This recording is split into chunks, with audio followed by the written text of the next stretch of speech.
And what these haters talking about. Hey, yo, what's good with everybody, man? I hope everybody's having a productive day, feeling blessed. And like I always say, it's one life, one chance. We only got one chance to do this right. Let's get it done.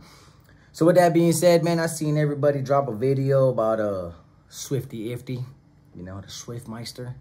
But I got a phone call about that, and I didn't do a video on it. They gave me all kinds of information, swore up and down that their homie in county jail confirmed it. And now it's leaked all over the internet, and I still never said nothing, and I'm not going to say nothing until further notice. But I noticed a couple people posted it, man. It's fake news, and including Swifty's Instagram page kind of laughed it off, saying it's fake news. So we'll see how that goes. When that does happen and I do confirm it, I'll get into it. But for now, let's get into this one. So with that being said, hit that subscribe button, hit that like, always leave a comment. Let me know what you guys think in the comment section. Check the links in the description for my Apple and Spotify music. Go ahead and run my streams up. And you can check out my playlist section on my YouTube channel and check out my music right there. Thank you guys for you guys' time. Most importantly, thank you guys for you guys' support. Now, this story right here, I want to say is an incredible story. To me, this one stood out a lot more than all the other articles that I've been reading, that I've been wanting to do videos on and talk about. On the basis of, you know, I'm always going to be a firm believer in being against bullying. It taught me to not to be like that, and it taught me to look at certain things in a certain way. And I got into a lot of trouble on the SNY because I stood up against bullying. And that's something that I really want to get into now. And it's the basis of a lot of my YouTube videos, because I'm talking about a lot of these prison gangs and how they're treating their people. It's all a form of bullying. It's a tactical bullying measure that they're utilizing when it comes to paying taxes and all this and that. So, La Familia Michoacána goes to a farmland, goes to a territory in the south state of Mexico, and pretty much approached all the farm workers there, who are not selling drugs for them, who are not doing nothing other than working the farms, providing for their pueblos, providing for their little towns, the little area, providing for their family. Whatever the government pays these farm workers to do their job, which is very small compared to what we get paid in the United States, is barely even a comfortable living out there. But yet these farm workers break their backs, blood, sweat, and tears in the sun, rain, winter, summer, shine, snow, whatever.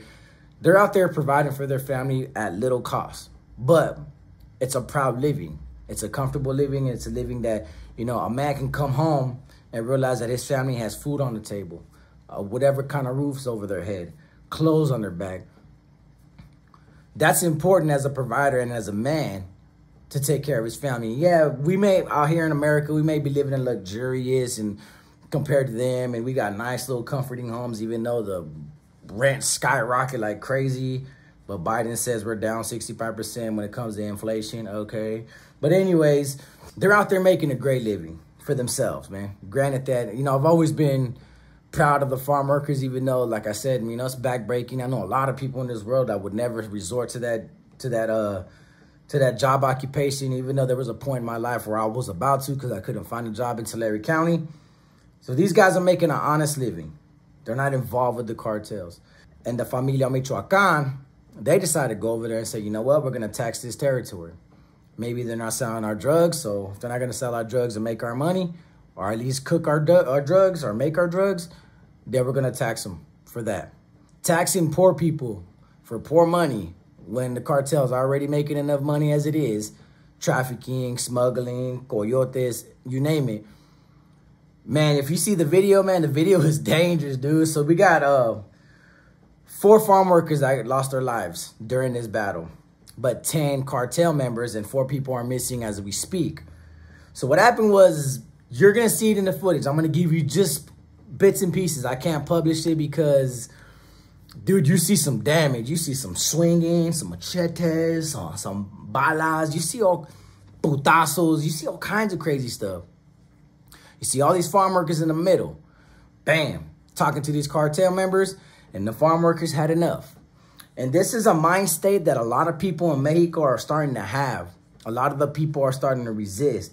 I've heard of auto defenses, you know, villages that came together and bared arm against the cartels when the cartels were trafficking, hurting the women, raping the women, taking advantage of the people in the pueblos. So they did what they had to do. And honestly, it sucks because a lot of people lost their lives. But the main leader, the main voice of the farm workers was the one that kicked it off. But he's also the one that lost his life in the process during this gun battle, this machete battle. And you can see in the video that cartel members were getting chased by these farm workers, getting jumped. One cartel member got beat to death with hose and sticks. Hose, you know, the little, not the ones you see at Hong Kong or the ones you see, you know, the muñecas. I'm talking about hose that for gardening, bro, the little hook. Beat him with that and beat him with sticks to death. So far, altogether, 10 cartel members have been labeled deceased. Trip out on this, as I'm showing you in the video, there's a vehicle that was set on fire with a body that was burned alive. And that was one of the cartel members. Now, there's more to the story. The footage, the actual footage is on MILENIO. However you pronounce that, you can look that up on YouTube. You'll see the footage right there. The whole thing play out. Dude, you see farm workers chasing cartel members. You see cartel members running for their lives. Just like, órale, esos cabrones tienen una machete. And you see them running when you see these farm workers like, ha, ha, like Zorro.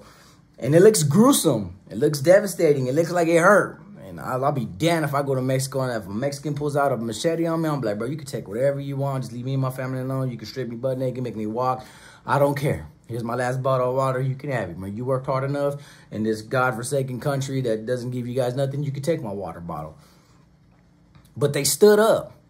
And trust me, yeah, they were outnumbered. The cartel members were outnumbered. Well, one of the cartel members that passed away, and I wonder if it's the same one. I'm wondering if it's the same one. He was the gang leader, the criminal organized gang leader called El Payaso. El Payaso was known for, he gunned down like 12 police officers, some prosecution officers, and he's just known, from what I've been understanding in the article that I read about him, he is known for taking out corrupt cops, police cops, you know, ambushing cops, prosecution officers, lawyers, journalists, you name it. He was one of those guys. And he was in the midst of this battle, and they actually took his life. So that's karma. You know, what goes around comes around. I'm always a firm believer that karma is a big thing. Karma is a real thing. So what he did to everybody else, all the terror that he created and he caused for the community amongst Mexicanos, amongst his own, against other cartel members. Hey, you got into that business of taking people's lives, extorting people for the money, abusing your power, abusing your gang, whatever it is that he was doing in his life, they got to him and they butchered him with machetes, like straight Danny Trejo style, just Zorro and everything. These farm workers were out there really being super ninjas with these machetes and these hoes and these sticks. Not even using weapons, not even using heavy artillery, militant artillery, guns, bullets, nothing. They did it with sticks, stones, hoes, shovels, whatever they can get their hands on. But they fought back. And that's why I say it's an incredible story, because sometimes that's what it takes. A lot of people live in fear because these guys are using all this drug money to purchase armored vehicles, purchase military-grade weapons, which, if you ask me, if they're military-graded weapons, but yet they end up in the hands of criminal organizations, obviously, you know, there's some dirty politics, corrupt politics. And there's more articles I want to do about these guys because there's some other information that I came across that I think is brilliant to understand. It's brilliant to know, but most importantly, not to instill fear, but it's a reminder of how dangerous they become and what they can do and the possibilities that they have that's being provided by political governments, corrupted governments. They're getting their hands on this equipment that's very dangerous to even our own security, just us overall in general. I'll do those articles very later. But yeah, when you watch the video, you know, like I said, it sucks, man. It really sucks to see people extort one another. I've been in that position where I had to extort others. It's not a great feeling once you think about it. At the time, you do what you do because of the criminal organization, the money, and the power. I get it. But I'm glad I've grown out of it. So now I can see it from a better perspective and understand that, man, you're taking money from people that are already struggling. If you're really that powerful as a criminal organization, why don't you go after the rich political government?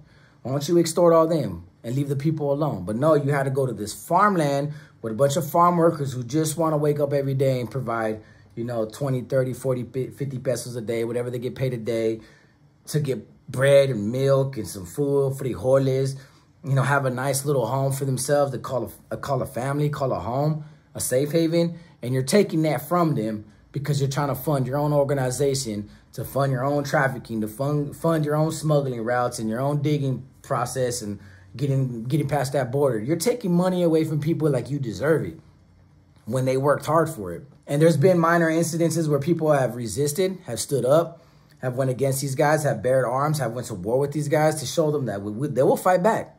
They will fight back. And this is just one of those occasions where they actually fought back and won. Now, I sit here and think about it. I'm like, okay, so you got 10 cartel members. That's not a good look. Obviously, I think the cartel is going to retaliate. And my support goes out to the group of farm workers that are probably going to sit there and understand that this is what's going to happen. They are going to face retaliation.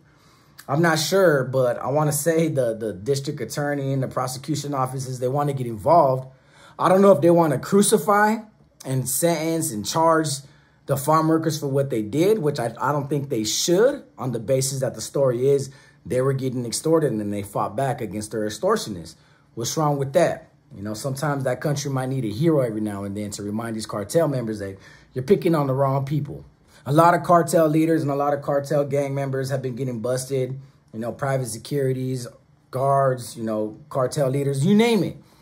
A lot of people are getting busted lately. So obviously the Mexican military is doing their job and busting these individuals, sending them to prison. If it's effective, I'm not sure. But this was inspiring to me because, you know, this is a prime example when you really got to step up when you're being bullied. It's situations like this where we got to teach our kids too as well, that when you see this kind of bullying, sometimes you might not have to go for it. Sometimes you don't have to go for it. Yeah, they went a long time. There's a lot of people that have been extorted in this world that went a long time by just letting it go and letting it happen and losing out on a lot more because they live in fear. A lot of people live in fear. A lot of people are scared. A lot of people don't want to get hacked and chopped up and burned down and getting their kids stolen and getting their daughters sold off and then or their daughters getting ran through by a bunch of cartel gang members who think they're in positions of authority to do so to people, especially to their own people. But to finally see a group of people stand up to these guys, you know, hopefully it's a reminder to them that sometimes, you know, you're gonna get into it with somebody who ain't gonna tolerate it. And these farm workers gave a great example to everybody else in that country that they don't have to stand for it. They can fight losing it. They can fight. I mean, yeah, it sucks. They might lose their lives in the process, but I think that's anybody.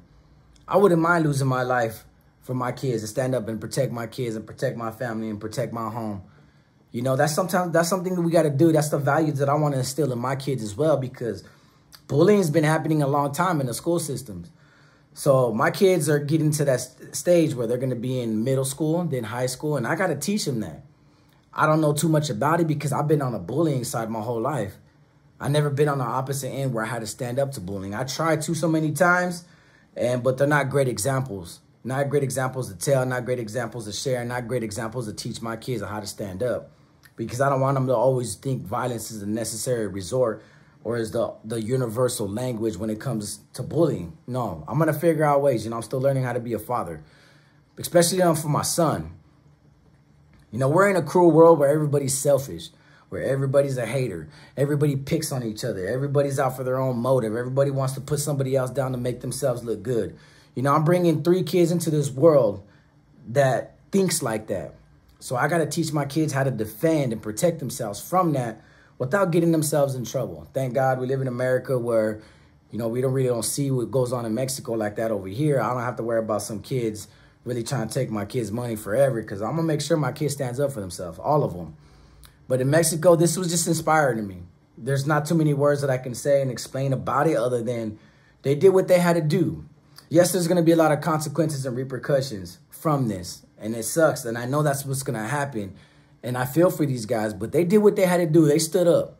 Even if they paid a penalty by retaliation from these other guys, you know, that comes with the territory. These criminal organizations ain't going to let that slide, especially if their main dude named Payaso. And I'm thinking it's that same Payaso that everybody does YouTube videos about. Oh, he was chopping, he was a dude in a mask with guns, and he took out people, and he was taking out other cartel members. He took out like 10 in one day. If that's the same one, then damn, death to him. But these farm workers took out one of their main leaders. So I know that's going to not go unnoticed. And I know there's these cartel members are going to justify their following acts, their next steps against the farm workers, like as if it really is justifiable, but it's really not. But they're going to do what they do because they think the way they think. And this is like going to be like an embarrassment to them. But, you know, salute to all the farm workers that stood up to them. You know, that was a great example, perfect example. That sometimes anybody, all these dudes, these prison organizations, these prison gangs, these street gangs, they're bullying and extorting innocent people, regular working, hardworking people. At some point, people are going to start standing up.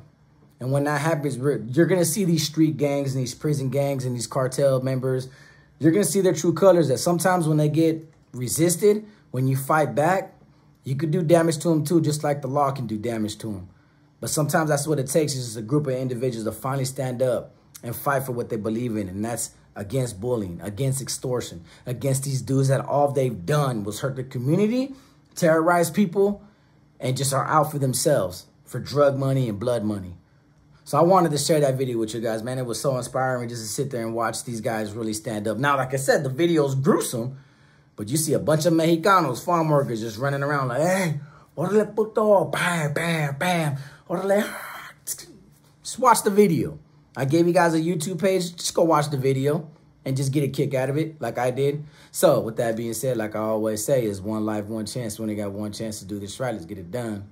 Peace.